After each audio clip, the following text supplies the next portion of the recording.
Magandang araw po sa lahat. Narito na ang update sa magiging lagay ng panahon ngayong araw hanggang bukas.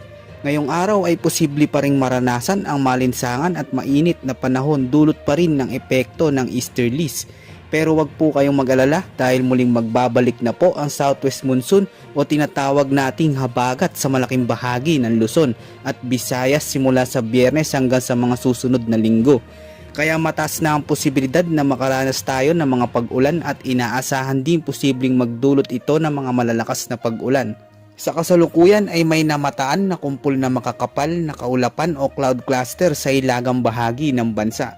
Ito yung salubungan ng malamig na hangin mula sa hilaga at mainit na hangin mula sa timog. Dahil dito mataas ang posibilidad ng mga pag-ulan dulot nitong frontal system.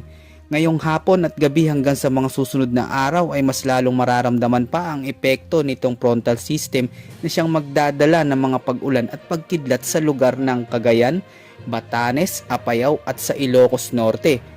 Bukas naman ay inaasahan itong frontal system na bababa ito sa malaking bahagi ng Hilaga at Central Luzon, habang sa mga susunod na araw naman ay magkakaroon din ng mga pag-ulan ang malaking bahagi ng Northern at Central Luzon, lalo na sa Cagayan Valley, sa mga probinsya ng Apayao, Ilocos Norte at hilagang bahagi ng Aurora.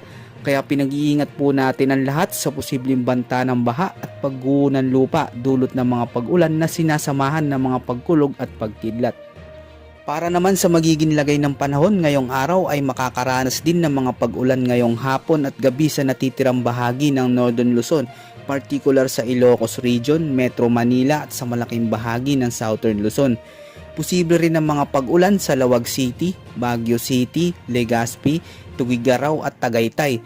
Ang mga pag-ulan na ito ay epekto ng salubungan ng mainit at malamig na panahon. Habang inaasahan naman ang mga isolated rain at thunderstorm sa ilang bahagi ng Mindanao, kabilang ang Tacloban, Cagayan de Oro, Iloilo, Davao, Zamboanga at Cebu City. Samantala, base sa ipinapakita ng ating satellite animation ay wala po tayo namamataan ngayon na sama ng panahon sa mga susunod na araw o bagyo na posibleng pumasok sa loob ng Philippine Area of Responsibility. Pero patuloy po nating binabantayan itong epekto ng frontal system dahil mataas ang posibilidad na may mabuo ritong low pressure area sa mga susunod na araw.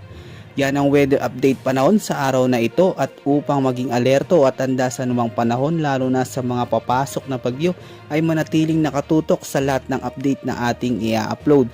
Ito ang latest update sa ulat panahon ngayong araw, maging alerto at handa sa anumang